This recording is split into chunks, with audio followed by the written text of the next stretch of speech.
Good morning everyone. कैसे आप लोग? बढ़िया है। कल का सेट कितने लोग रिवाइज करके आए हैं? सब लोग आए हैं? ठीक है। सभी लोग मतलब सभी लोग, ऑफलाइन ऑनलाइन सभी लोग। किसी तरह की कोई समस्या?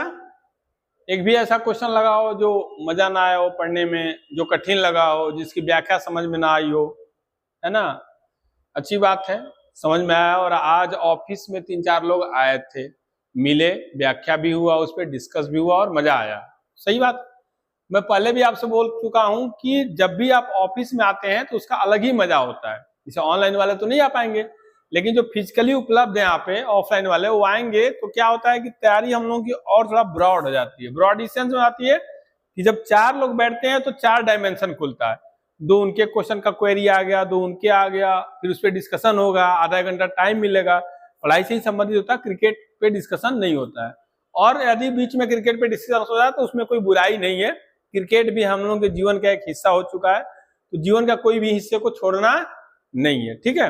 लेकिन अमूमन हम लोग जब ऑफिस में होते हैं तो पढ़ाई से संबंधित ही डिस्कशन होता है, ठीक है। तो आज भी हुआ, अच्छा लगा, क्वेश्चन भी डिस्कस किए हम लोग, मजा आया। फिर हम लोग अपने सीरीज को आगे बढ़ाते हैं, ठीक है।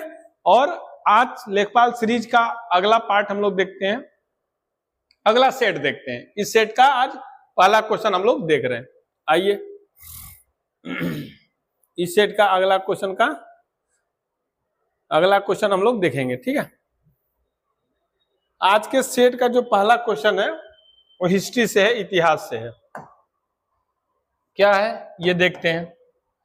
पहला क्वेश्चन ये है कि जैन धर्म के 24वें तीर्थंकर कौन थे, है ना। आप लोग ये तो महसूस कर ही रहे होंगे, लगभग 20, 22, 25 सेट जितने भी लिए हैं आप लोग, जितना डिस्कशन हुआ, क्वेश्चन का स्टैंडर्ड बहुत अच्छा है। इसमें कोई मेरी बड़ाई नहीं है या हम लोगों की टीम की बड़ाई नहीं है। हम लोग उसी क्वेश्चन को आप लोगों के पास दे रहे हैं, आप लोगों के पास पहुंचा रहे हैं जो एग्जाम में आने वाले हैं, आए हुए हैं, संभावित हैं, इंपॉर्टेंट है, VVI ना, बहुत ही इंपॉर्टेंट है। वही क्वेश्चन हम लोग सिलेक्ट करके, ऐसा नहीं है, क्वेश्चन बहुत मेहनत किया जाता है तब क्वेश्चन निकलता है। तो इसी उम्मीद से बार बार मैं बोलता हूं कि आप लोग भी उस पर मेहनत करेंगे। तो क्वेश्चन आप लोग देख रहे होंगे, स्टैंडर्ड क्वेश्चन का भी आप लोग देख रहे होंगे, सभी एग्जाम के लिए मैं पहले ही बता दिया हूं। तो मन लगा के पढ़िए, विश्वास करिए कि ये क्वेश्चन सभी एग्जाम में आने वाले हैं। चलिए आइए देखते हैं। तो जैन धर्म के 24वें तीर्थंकर कौन थे? आपके पास ऑप्शन है, A Parshvanath, option B Rishabhdev, option C Mahavir Swami, option D Neminath. तो सही उत्तर है सी, अर्थात महावीर स्वामी। 24वें तीर्थंकर कौन थे? महावीर स्वामी। मतलब इनके पहले जैन धर्म के 23 तीर्थंकर हो चुके थे, 23 महान संत हो चुके थे, 23 महान गुरु हो चुके थे, ये 24वें थे, ठीक है। अब व्याख्या देखिए। महावीर स्वामी जैन धर्म के 24वें और अंतिम तीर्थंकर थे। 2 क्वेश्चन मिल गया, एक तो 24वें तीर्थंकर थे और अंतिम भी थे, इसके बाद कोई तीर्थंकर नहीं हुआ। इसके बाद अनुयायी हुए जैन धर्म के, लेकिन जैन धर्म के जो गुरु थे उस लेवल के, उस तरह के नहीं हुए। ये अंतिम तीर्थंकर थे, ठीक है। उनका जन्म 599 ईसा पूर्व में वैशाली के निकट कुंडग्राम में हुआ था, ठीक है। कई क्वेश्चन यहां से आ गए। पहला क्वेश्चन 24वें थे, दूसरा अंतिम थे, तीसरा जन्म कब हुआ था? 599 ईसा पूर्व में। और कहा हुआ था? वैशाली, उस समय जिला वैशाली था, वैशाली के निकट कुंडग्राम में हुआ था, कुंडग्राम में हुआ था।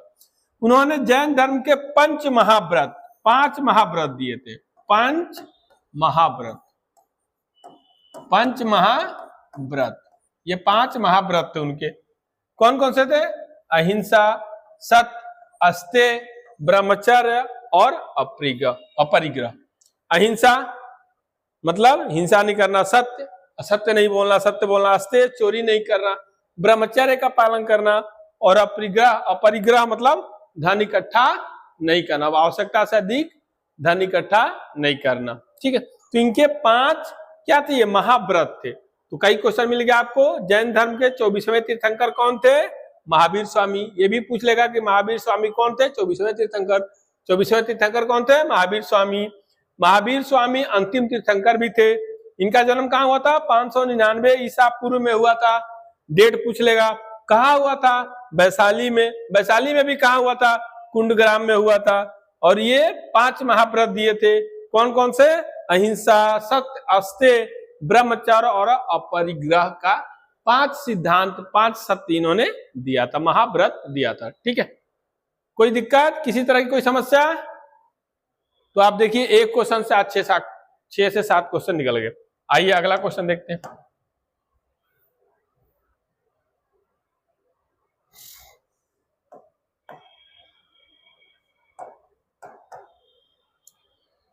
द्वितीय बौद्ध संगीति, अभी तक हम जैन देखे, दूसरे में बौद्ध आ गए, ये भी इतिहास सही है। द्वितीय बौद्ध संगीति सेकेंड बुद्धिस्ट काउंसिल कहाँ आयोजित हुई थी?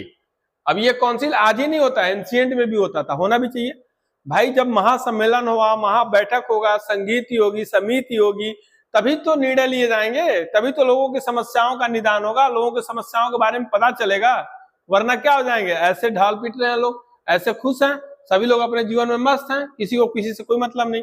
तो पहले भी इस तरह की होती थी कि जो साल भर का कार्यकाल था, साल भर का जो काम क्रियाकलाप था, उसका एक ऐसा दिन होता था या एक मास ऐसा होता था, उस मास में, उस दिन में, उस डेट को लोग बैठते थे, बातें करते थे, उसको क्या करते थे, निपटारा करते थे, समस्या सुनते थे, उसका समाधान निकालते थे। तो इसी तरह की बौद्ध संगीति हुआ करती थी, जन संगीति हुआ करती थी। ठीक है, अब द्वितीय बौद्ध संगीति कहाँ आयोजित हुई थी? ऑप्शन ए है आपके पास राजगिरी, ऑप्शन बी है वैशाली, ऑप्शन सी है पाटलिपुत्र और ऑप्शन डी है कुशीनगर। तो सही उत्तर है बी, अर्थात वैशाली में हुआ था। ठीक है, अब आइए, द्वितीय बौद्ध संगीति का आयोजन लगभग 383 ईसा पूर्व में कहा हुआ था? वैशाली में हुआ था। इसका मुख्य उद्देश्य बौद्ध संघ में अनुशासन, जिसको विनय भी कहा गया है, विनय पिटक, से जुड़े मतभेदों को सुलझाना था। अब देखिए मतभेद आ गए, हर जगह मतभेद होता है। मतभेद चाहे घर में हो, चाहे बाजार में हो, डिस्ट्रिक्ट लेवल पे हो, है ना, स्टेट लेवल पे हो, ब्लॉक लेवल पे हो, डिस्ट्रिक्ट लेवल पे हो, स्टेट लेवल पे हो, कंट्री लेवल पे हो या इंटरनेशनल या वर्ल्ड लेवल पे हो, डिस्प्यूट हमेशा होते हैं, मतभेद हमेशा होते हैं, परिवार से लेके अंतरराष्ट्रीय स्तर पे। अभी चल भी रहा, आप देख रहे हैं मतभेद, यूक्रेन और उधर रसिया में चला, फिर अभी अमेरिका और ईरान में चल रहा है, तो हमेशा होते रहते हैं। इन्हीं मतभेदों को दूर करने के लिए बैठकें होती हैं, आयोजन होता है, समितियां होती हैं। ठीक, इसी मतभेद को दूर करने के लिए बौद्ध संगीति बुलाई गई थी, द्वितीय बौद्ध संगीति। ठीक है, जिसमें बुद्ध के जो संघ बनाए थे बुद्ध जी ने, बौद्ध जो संघ था, उस संघ में क्या क्या समस्या आ रही है, क्या क्या मतभेद हो रहे हैं, उस मतभेद को सुलझाया जा सके, उस मतभेद को बतलाया जा सके या फिर उसका निदान किया जा सके, इसीलिए बुलाया गया था। तो इसमें भी कई क्वेश्चन आ गए। पहला तो ये बौद्ध संगीति कहाँ हुई थी? तो ये हुई थी वैशाली में। ठीक है, अगला इसका क्वेश्चन है कि कब हुई थी, ये भी डेट भी पूछा है। तो लगभग 383 में हुई थी। इसका उद्देश्य क्या था? बौद्ध संघ में जो अनुशासन थे, नियम बताए गए थे, उन नियमों का पालन न करने वालों के लिए या उन नियमों से जो मतभेद हो रहे थे उसको दूर करने के लिए। ठीक है, तो इसी में ये आपको ये क्वेश्चन इंपॉर्टेंट क्वेश्चन है, बढ़िया क्वेश्चन है और ये पक्का आएगा, ऐसा आप मान लीजिए, इसमें लिख के ले लीजिए आप, मैं गारंटी देता हूं कि ये क्वेश्चन किसी न किसी एग्जाम में जरूर आएगा। ठीक है, आइए अगला क्वेश्चन देखते हैं।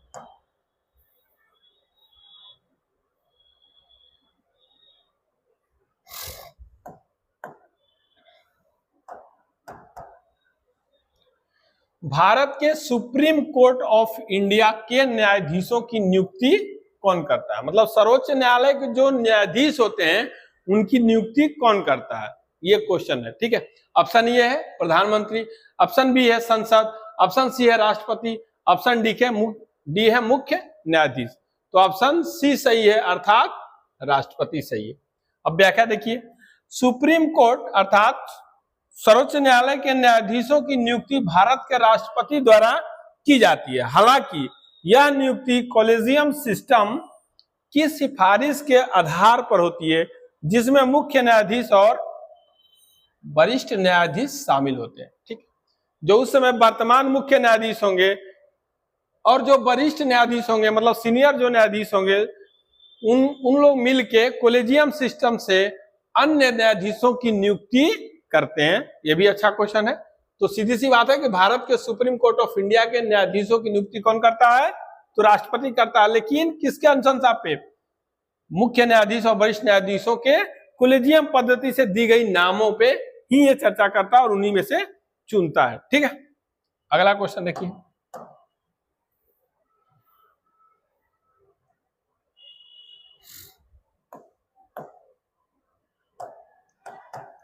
अगला क्वेश्चन है कि किस अनुच्छेद के तहत उच्च न्यायालय को रीट जारी करने की शक्ति प्राप्त होती है? किस अनुच्छेद के तहत सुप्रीम कोर्ट हाई कोर्ट को रीट जारी करने की शक्ति दी गई है या उसे यह शक्ति मिली हुई है? तो आर्टिकल 32, आर्टिकल 226, आर्टिकल 136 और आर्टिकल 124। इसका सही उत्तर है अनुच्छेद 226। सही उत्तर है अनुच्छेद 226। इसका सही उत्तर है अनुच्छेद 226। ठीक है, अब आइए व्याख्या देखते हैं। मतलब अनुच्छेद 226 के तहत उच्च न्यायालय को रीट जारी करने की शक्ति प्रदान की गई, किसके द्वारा?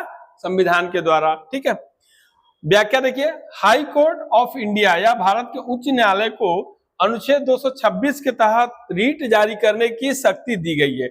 यह शक्ति मौलिक अधिकारों के अलावा अन्य कानूनी अधिकारों के संरक्षण के लिए भी उपयोग की जा सकती है, जबकि अनुच्छेद 32 केवल मौलिक अधिकारों तक सीमित है। ठीक, अगर सिर्फ 32 की बात करें तो मौलिक अधिकार है, लेकिन अगर 2 to 6 की बात करें तो यह क्या है? यह देता है आपको रीट जारी करने की शक्ति। किसको? भारत के उच्च न्यायालयों को रीट जारी करने की शक्ति देता है। ठीक है, अगला क्वेश्चन देखिए।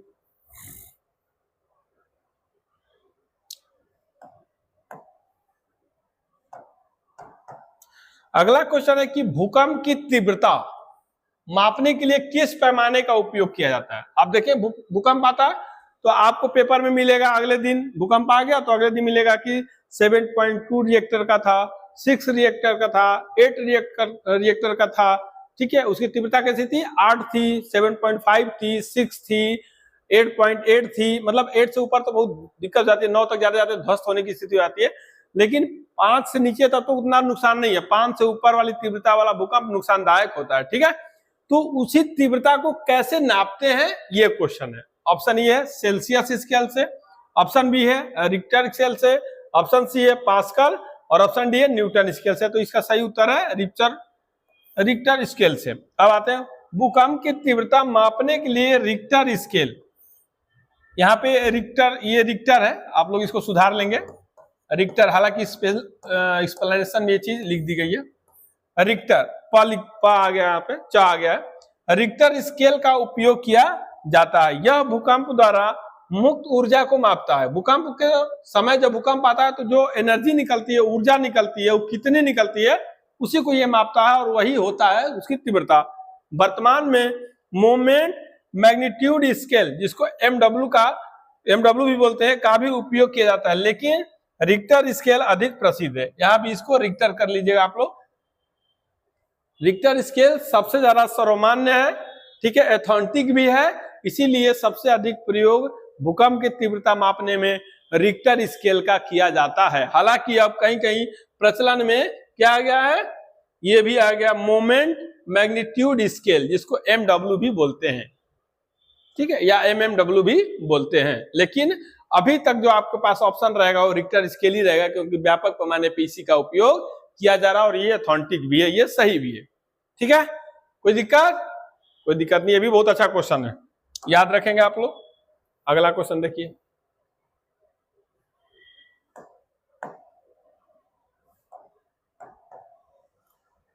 अगला क्वेश्चन है कि निम्न में से कौन सा ज्वालामुखी शांत ज्वालामुखी का उदाहरण माना जाता है? मतलब शांत है, सुसुप्त जिसको बोलते हैं, डोरमेंट है ना, उग्र नहीं है, ठीक है, या फिर सक्रिय नहीं है, शांत है। मतलब एक कब पता ही नहीं है कि वो विस्फोट होगा कि नहीं है, ज्वालामुखी फटेगी कि नहीं फटेगी, एकदम शांत पड़ी है। हालांकि भविष्य में उसके फटने की संभावना बन सकती है, हो सकती है, लेकिन अभी वो जो इसकी स्थिति है वो कैसा है? डोरमेंट है, अर्थात वो शांत है, पड़ी हुई है। ठीक है, तो निम्न में से कौन सा ज्वालामुखी शांत ज्वालामुखी है? Option A Mauna Loa, option B Mount Fuji, option C Krakatoa, option D किलाउआ।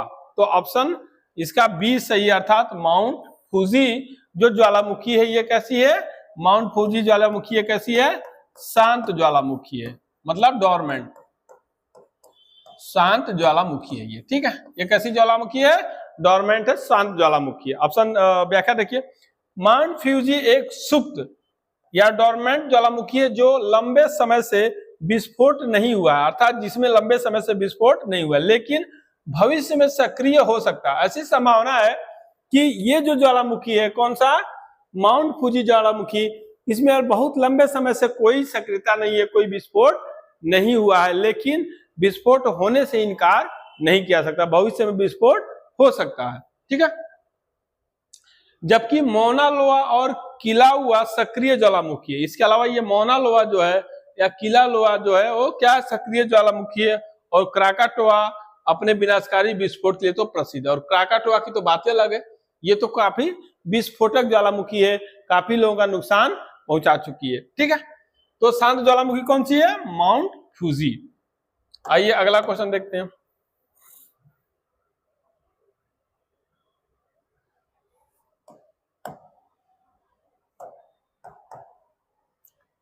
Newton का तीसरा नियम, थर्ड लॉ, किससे संबंधित है? न्यूटन का जो थर्ड लॉ है, तीसरा नियम है, वो किससे संबंधित है? तो ऑप्शन ए है गुरुत्वाकर्षण, ऑप्शन बी है क्रिया प्रतिक्रिया, ऑप्शन सी है जड़त्व, ऑप्शन डी है त्वरण। तो इसका सही उत्तर है क्रिया प्रतिक्रिया, अर्थात बी, ठीक है।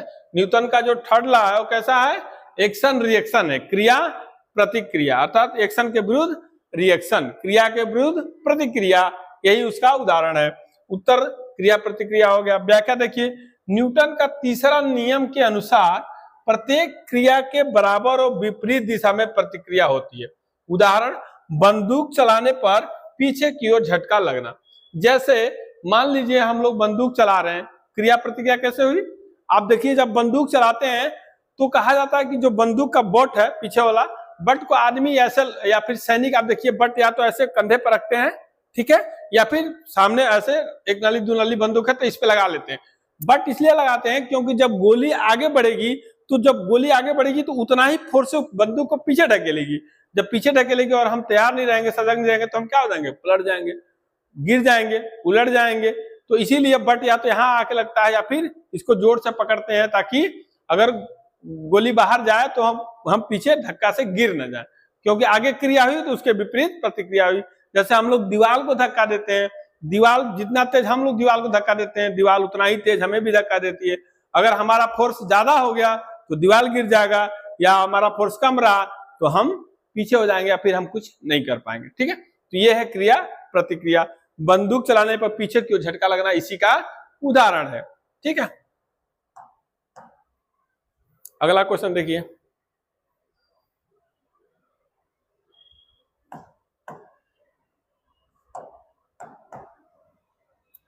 अगला क्वेश्चन कि प्रकाश संश्लेषण फोटोसिंथेसिस की प्रक्रिया मुख्यतः पौधे के किस भाग में होती है? बहुत अच्छा क्वेश्चन है, इंपॉर्टेंट है और पक्का आएगा, ठीक है। इसकी आप लिख के लीजिए, ये सब क्वेश्चन आने वाले क्वेश्चन है।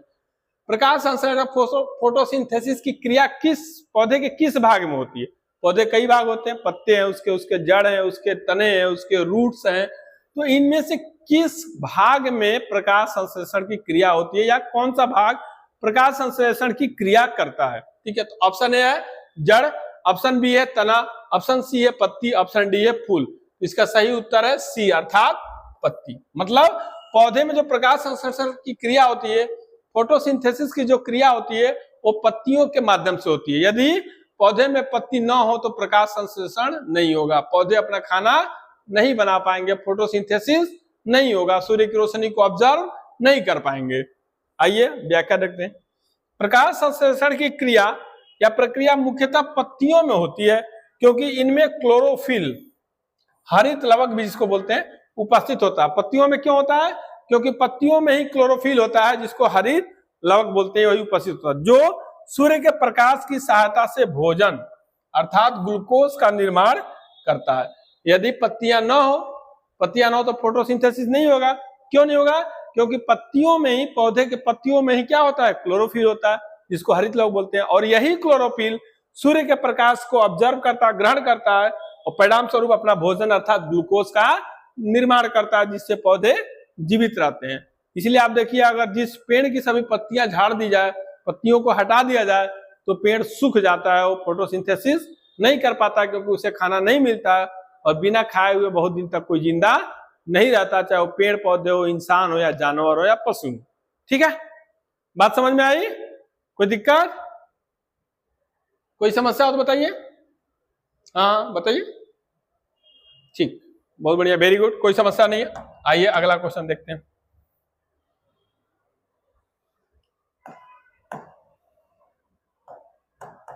अगला क्वेश्चन है कि 2025 में, मतलब करेंट से क्वेश्चन है, 2025 में भारत रत्न से किससे सम्मानित किया गया था या किया गया?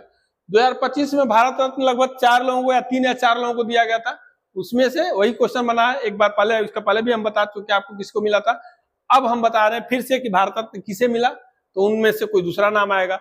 जैसे ऑप्शन ए है रतन टाटा, ऑप्शन बी है MS स्वामीनाथन, ऑप्शन सी है लता मंगेशकर और ऑप्शन डी है सचिन तेंदुलकर। तो इसका सही उत्तर है स्वामीनाथन, अर्थात MS स्वामीनाथन, बी सही उत्तर है, बी मतलब स्वामीनाथन। अब इसकी व्याख्या देखते हैं। 2025 में भारत सरकार ने हरित क्रांति के जनक, ये भी एक क्वेश्चन पूछेगा, हरित क्रांति के जनक कौन थे? MS स्वामीनाथन के जनक MS स्वामीनाथन को मरणोपरांत, अर्थात जब इन्हें मिला था पिछले साल, तो ये अब इस दुनिया में नहीं है, भारत रत्न से सम्मानित किया गया।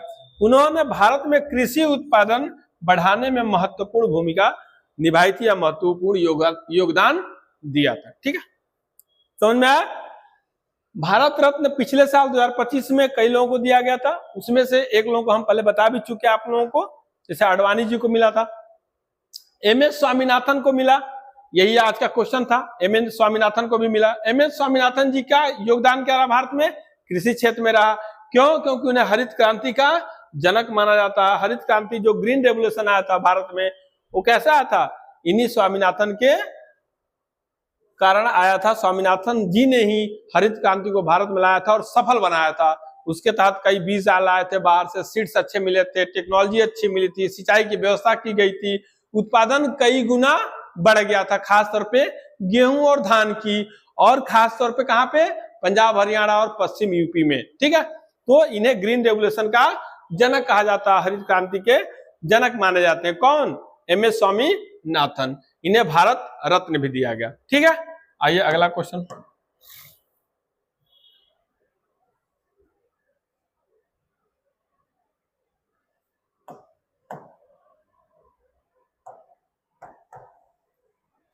अगला क्वेश्चन है कि PM सूर्य घर मुफ्त बिजली योजना का मुख्य उद्देश्य क्या है?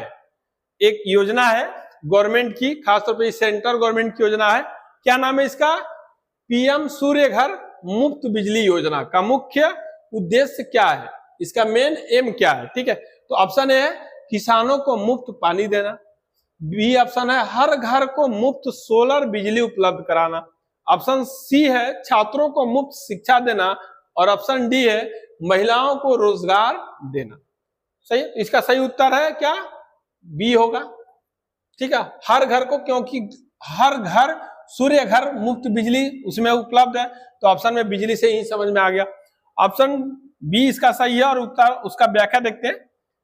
व्याख्या यह कि PM सूर्य घर मुफ्त बिजली योजना का उद्देश्य घरों की छतों पर सोलर पैनल लगाकर मुफ्त या सस्ती बिजली उपलब्ध कराना। अब आप देखिए, आज के समय में बहुत तेज गति से इस पे काम हो रहा है ना, ताकि हम किससे बच सके? हम बिजली, ये जो बिजली उत्पादन कर रहे हैं, इससे हम बच सके। जब बिजली से हम बच पाएंगे उत्पादन डैम बना के, तो पानी से हमें कम खपत करनी पड़ेगी, है ना। इसके अलावा जो गांव में पेट्रोल, डीजल, किरोसिन, ये सब की समस्या, जो खासतौर पर किरोसिन की, तो उससे हम लोग लगभग बच गए, बंद हो गया है। तो जब हम घरों पे सोलर लाइट लगा लेंगे, जब सोलर लाइट लगा लेंगे तो उसके सारे जो बिजली के उपकरण है वो सोलर लाइट से चलेंगे। जैसे हमारा AC चलेगा, फ्रिज चलेगा, कूलर चलेगा, बल्ब चलेगा, ये सब कैसे चलेंगे? ये जितने आपको इंस्ट्रूमेंट इसके चलेंगे सोलर पैनल से चलेंगे, मतलब सूर्य की ऊर्जा से चलेंगे। हमें अब बिजली, इस वाली बिजली की जरूरत नहीं पड़ेगी। ये सस्ता भी है, सस्टेनेबल भी है और सही भी है। तो इसी उद्देश्य से सेंट्रल गवर्नमेंट ने योजना लाई है पीएम सूर्य घर मुफ्त बिजली योजना। इसका उद्देश्य क्या है? इसका उद्देश्य है घरों की छतों पर सोलर पैनल लगाकर मुफ्त या सस्ती बिजली उपलब्ध कराना।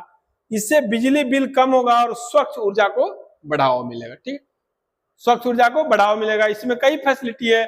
अगर आप अपने खपत से ज्यादा, कंजम्पशन से ज्यादा प्रोडक्शन करते हैं तो बिजली सरकार खरीद भी लेती है आपसे। मतलब आम के आम गुठलियों के दाम। एक तो आप खुद भी यूज करेंगे और यदि अधिक हो गया तो उसे वापस सरकार ले लेगी, उसका आपको पैसा मिलेगा। ठीक है, तो ये बहुत अच्छी योजना है, सेंट्रल गवर्नमेंट की योजना है। ठीक है, और इसका मुख्य उद्देश्य क्या है? हर घर को मुफ्त सोलर बिजली उपलब्ध कराना। ठीक है, तो आज हम लोगों ने फिर से अपने इस सेट के 10 क्वेश्चन हम लोग देख लिए हैं। ठीक है, आज हम लोगों ने फिर से अपने इस सीरीज के 10 क्वेश्चन हम लोग देख लिए। पर डे हम लोग लगभग 10, 12, 8, 10 मतलब ऑन एवरेज 10 क्वेश्चन देख ही रहे। लेकिन वो 10 क्वेश्चन सिर्फ 10 क्वेश्चन नहीं है, कायदे से देखा जाए तो 30, 40 या 50 तक हो जाते हैं। क्योंकि एक एक क्वेश्चन में कभी कभी 3 क्वेश्चन निकल आते हैं, कभी 5 क्वेश्चन, कभी 4 क्वेश्चन, कभी 5 से भी ज्यादा निकल आते हैं। कोई ऐसा क्वेश्चन नहीं है जो सिंगल क्वेश्चन के रूप में रहा हो, हमेशा उसमें 2 से 4 से 5 क्वेश्चन निकल आते हैं।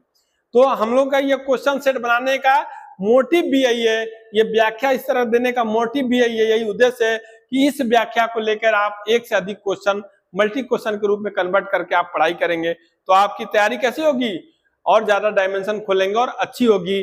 ज्यादा से ज्यादा क्वेश्चन आप कवर करेंगे और एग्जाम को आप क्रैक करने में आसानी महसूस करेंगे। ठीक है, तो भैया फिर से वही रिक्वेस्ट मैं आपसे करूंगा जो डेली करता हूं, और हमारा ये काम है करना, आपका काम जो है वो आप करेंगे। हमारा काम ये करना है, ये कहना है कि आज फिर से जो सेट आपके सामने दिया गया उस सेट को कल रिवीजन करके आएंगे, ताकि हम जब पूछ पाए तो आप बता पाएंगे। और इसके अलावा जिसको जो भी कंफ्यूजन होगा, ये क्वेश्चन इसके अलावा भी कोई क्वेश्चन होगा, उसको लेके ऑफलाइन वाले ऑफिस में आएंगे, ऑनलाइन वाले कहाँ आएंगे? ऑनलाइन प्लेटफॉर्म पे आएंगे, ताकि हम आपकी क्वेरी को, आपकी समस्या को समझ पाए और उसका निदान कर पाए, हम और हमारी टीम के द्वारा। ठीक है, तो आज इतना ही। आज बस हम लोग इस सेट को यहीं खत्म करते हैं। बहुत बहुत धन्यवाद आपका, थैंक यू। आपका दिन शुभ हो। नमस्कार, जय हिंद।